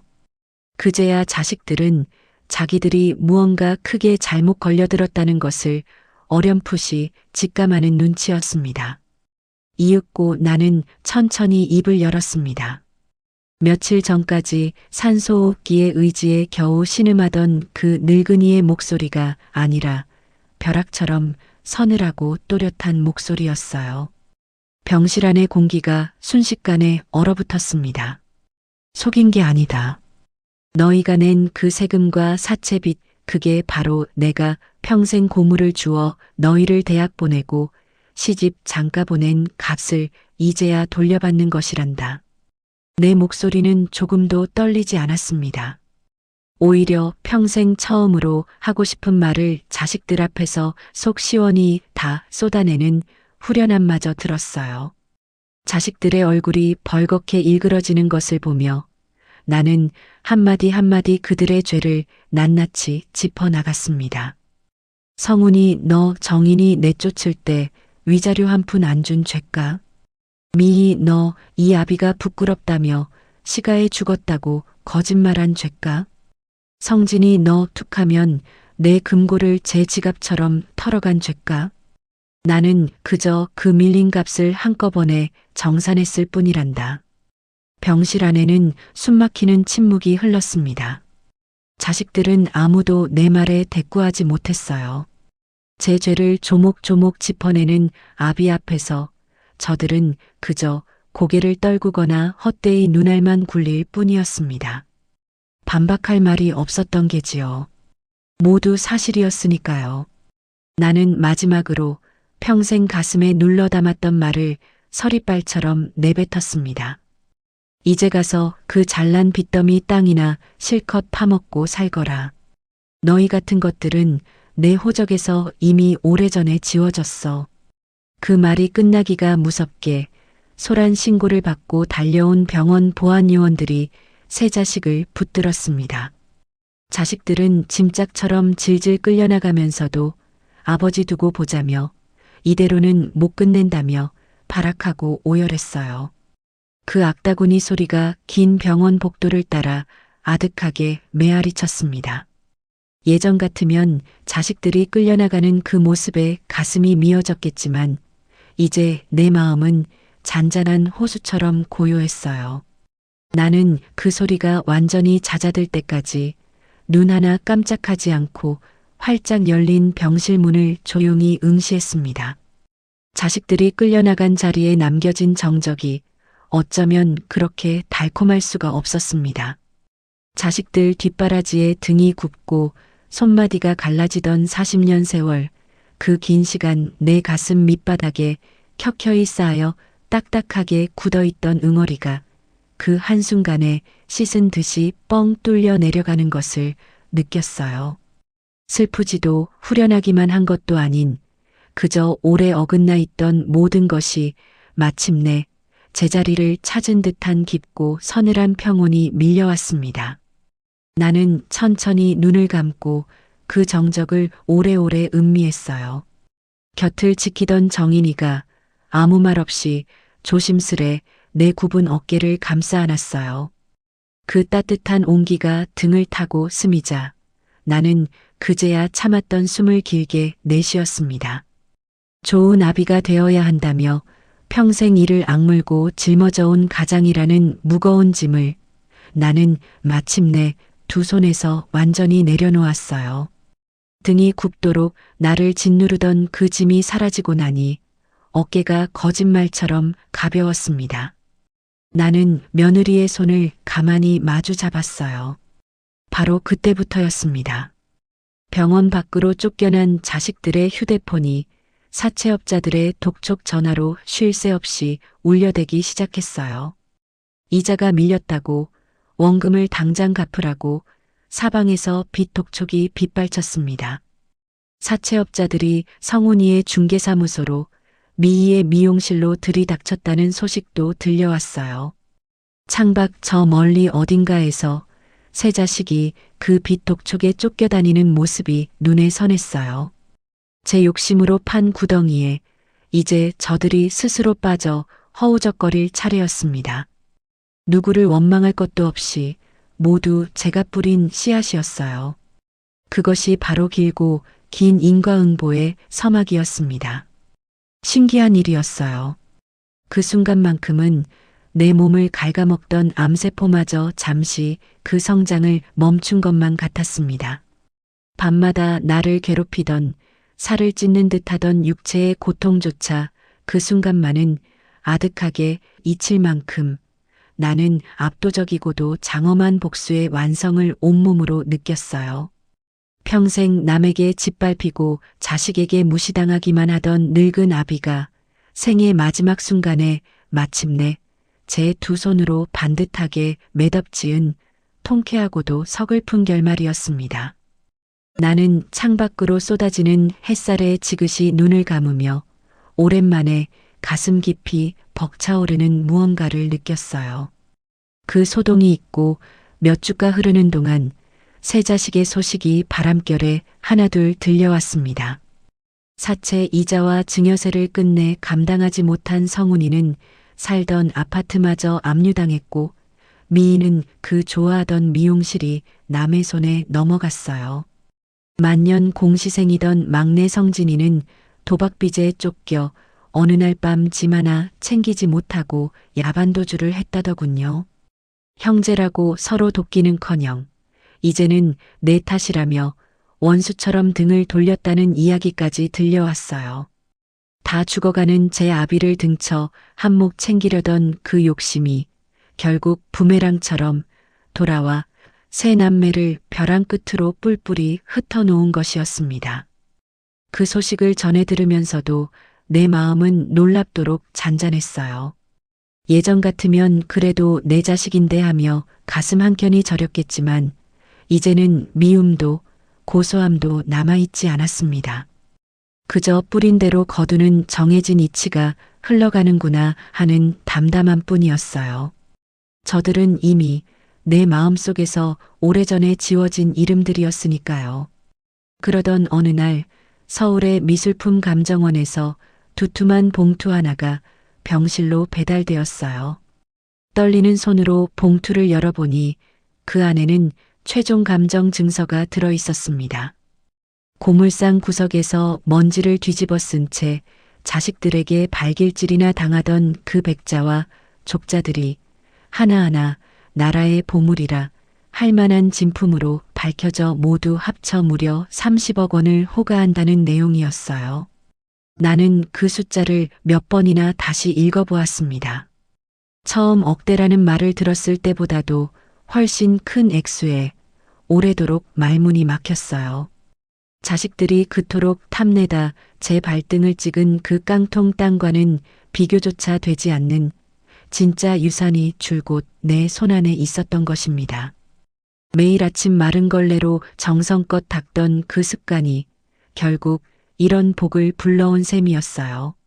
나는 증서를 가슴에 안고 오래도록 그 무게를 가만히 느꼈습니다. 나는 곧바로 늙은 법무사 친구를 병실로 불렀어요.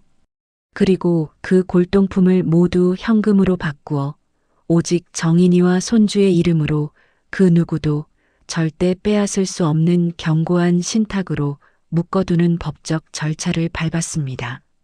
훗날 그 어떤 빚쟁이도 설령 저 세 자식이 몰려와 때를 쓴다 해도 그 돈에 손끝 하나 댈 수 없도록 몇 겹으로 단단히 잠가 두었어요. 이것만큼은 그 어떤 실수도 없어야 했으니까요. 법무사 친구는 서류를 마무리하며 자네가 이제야 마음 편히 갈 채비를 마쳤구나 하고 내 손을 가만히 잡아주었습니다. 모든 서류가 완성되자 나는 그것을 정인이에게 내밀었습니다. 정인이는 증서를 보고는 두 눈이 휘둥그레져 손사래를 치며 눈물을 글썽였어요. 아버님, 이렇게 큰 돈을 제가 어떻게 감히 받아요. 저는 그저 아버님 곁에 있었을 뿐인데요. 나는 그 아이의 두 손에 서류를 꼭 쥐어주며 나직이 말했습니다. 이건 내 목숨보다 귀한 내 진짜 가족에게 주는 이 할비의 훈장이란다. 부디 우리 똥강아지 손주 잘 키우고 이제는 너도 좀 편하게 살거라. 복수도 재산 정리도 모두 마친 나는 매캐한 소독약 냄새가 배어있는 복잡한 도심의 병원을 떠나기로 했어요. 정인이의 손을 빌려 나는 경기도 외곽의 조용한 호스피스 병동으로 자리를 옮겼습니다. 그곳은 창을 열면 나지막한 산자락이 보이고 이른 아침이면 새소리가 맑게 들려오는 평화로운 곳이었어요. 도심의 사이렌 소리도 돈을 요구하던 자식들의 목소리도 이제 그곳에는 닿지 않았습니다. 평생 내 코를 채우던 것은 고물상의 쇳가루 냄새와 자식들이 풍기던 돈 냄새뿐이었습니다.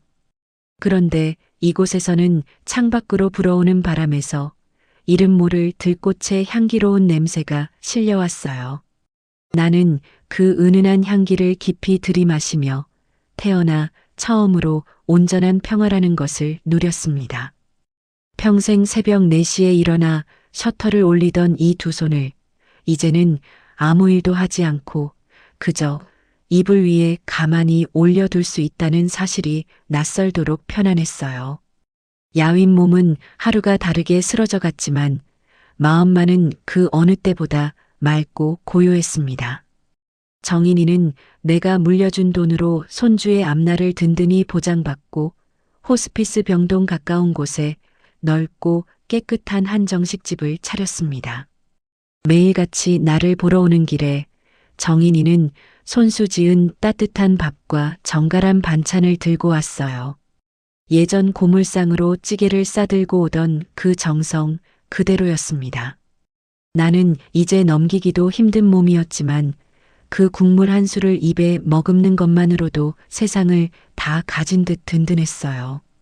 좁은 반찬가게에 부엌에서 억척스럽게 살던 며느리가 이제는 제 가게를 가진 어엿한 사장님이 되어 환하게 웃는 모습을 보니 내 마음이 다 흐뭇했습니다. 남편에게 버림받고 시집에서 쫓겨날 뻔하던 그 가여운 아이가 마침내 제 두 발로 반듯하게 서게 된 것이었어요. 내가 세상에 남기고 가는 것이 바로 저 웃음이라면 내 삶도 헛되지만은 않았구나 싶었습니다. 어느 늦은 오후였어요. 교복을 입은 손주가 그새 부쩍 자란 모습으로 병실 문을 열고 달려들어왔습니다. 할아버지, 저 왔어요. 오늘 학교에서 상 받았어요. 이거 할아버지 보여드리려고 뛰어왔어요. 손주는 그 큰 손으로 내 거칠고 마른 손을 꼭 쥐어주었어요. 어릴 적 큰 수술을 받고 사경을 헤매던 그 작은 아이가 이렇게 늠름하게 자라 내 손을 잡아주고 있다니. 그 따뜻한 온기가 손끝을 타고 가슴 깊은 곳까지 스며들었습니다. 나는 떨리는 손으로 손주의 머리를 쓰다듬으며 잘했다. 우리 강아지하고 겨우 한마디를 건넸어요. 그러고는 조용히 마음속으로 기도를 올렸습니다. 내 75해의 인생이 비록 남이 버린 쓰레기 더미 속에서 시작되어 평생 먼지와 오물을 뒤집어 쓰고 살았을지라도 그 마지막 끝자락만은 이토록 향기로울 수 있음에 그저 감사하다고요. 핏줄 셋을 다 잃고 나서야 나는 비로소 진짜 가족이 무엇인지를 깨달은 사람이었습니다. 며칠 뒤 병실 한쪽 텔레비전에서 흘러나오는 뉴스에 무리한 사체 빚으로 온 가족이 파산에 뿔뿔이 흩어졌다는 어느 일가족의 이야기가 짧게 스쳐 지나갔어요. 이름도 얼굴도 나오지 않았지만 나는 그것이 누구의 이야기인지 이내 알아차렸습니다. 나는 아무런 감정의 동요 없이 그저 조용히 눈을 감았어요. 한때는 저 아이들의 웃음소리가 내 삶의 전부였는데 이제는 남의 이야기처럼 아득하게만 들렸습니다. 뿌린 대로 거두는 것이 세상의 이치라는 것을 나는 그렇게 다시 한번 확인했을 뿐이었어요. 가을 단풍이 온 산을 붉게 물들이던 어느 날이었어요. 나는 창밖으로 뉘엿뉘엿 지는 저녁 노을을 바라보며 내 남은 생명의 촛불이 이제 조용히 잦아들고 있음을 어렴풋이 직감했습니다. 이상하게도 두렵지 않았어요. 오히려 아주 길고 고단한 여행을 끝내고 마침내 집으로 돌아가는 사람처럼 마음이 포근하기만 했습니다. 창으로 스며드는 붉은 노을빛이 병실을 따뜻하게 물들였고 어디선가 들려오는 풀벌레 소리가 자장가처럼 아득했어요. 곁을 지키던 정인이가 내 손을 가만히 잡고 있었어요. 나는 마지막 힘을 끌어모아 그 손을 따뜻하게 2번 꽉 쥐었습니다. 말은 나오지 않았지만 그동안 정말 고마웠다는 내 진심이 그 손끝을 통해 전해지기를 바라면서요. 정인이는 내 마음을 알아챘는지 아버님하고 목이 메어더는 말을 잊지 못했습니다. 그 눈에서 굵은 눈물이 뚝뚝 떨어져 내 마른 손등을 따뜻하게 적셨어요. 나는 그 눈물을 마지막 온기로 삼아 스르르 눈을 감았습니다. 스르르 감기는 눈꺼풀 너머로 아득한 환영 하나가 떠올랐습니다. 40년 전 어린 3남매를 두고 먼저 세상을 떠난 젊은 날의 아내가 세월도 비껴간 듯 그 시절 그 고운 모습 그대로 환하게 웃으며 저만치서 나를 마중 나오고 있었어요. 어서 오라며 손을 흔드는 그 모습이 어찌나 반갑던지요. 여보, 나 이제 당신한테 가오. 3남매는 비록 절이 되었지만 진짜 가족을 얻었으니 나 잘 살다 가오. 이제 그 사람 곁으로 갈 수 있겠구나 싶어 내 입가에는 한 점 후회도 없는 가장 평온하고 자애로운 미소가 번졌습니다. 나는 그렇게 서서히 아주 평화롭게 눈을 감았어요. 이윽고 규칙적으로 삐 울리던 심장 박동기 소리가 점점 느려지더니 마침내 길고 낮은 하나의 소리로 길게 잦아들었습니다. 창밖의 노을도 그 순간 가장 붉게 타올랐다 서서히 쓰러져 갔어요. 빚쟁이에게 쫓겨 철거되는 고물상 앞에서 서로를 탓하며 진흙탕처럼 뒹구는 세 자식의 모습과 향기로운 들꽃 냄새 속에서 정인이와 손주의 따뜻한 보살핌을 받으며 눈부신 영면에 든 나의 평온한 얼굴이 그렇게 조용히 교차하고 있었어요. 쓰레기 더미에서 시작된 한 늙은이의 삶이 마지막에 이토록 향기로운 사연으로 저물어 간 것입니다. 부디 이 이야기가 세상 어딘가에서 외롭고 서러운 노년을 견디는 이들에게 작은 위로가 되기를 나는 마지막 순결에 실어 조용히 빌었습니다. 여러분, 오늘 사연 들으면서 무슨 생각하셨나요? 유교 경전 가운데 하나인 주역에는 한 집안의 흥망을 꿰뚫는 오래된 구절이 전해옵니다. 적선지가 필유여경이요 적불선지가 필유여항이라. 선을 쌓은 집안에는 반드시 뒤에 경사가 남고 악을 쌓은 집안에는 반드시 뒤에 재앙이 남는다는 뜻입니다.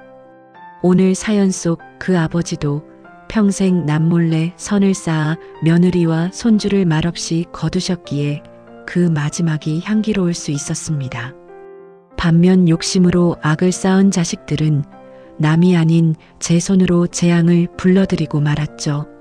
살다 보면 당장은 손해 같아도 우리가 오늘 묵묵히 심는 선한 씨앗 하나가 언젠가 반드시 되돌아온다는 것을 이 사연이 조용히 일러주는 듯합니다.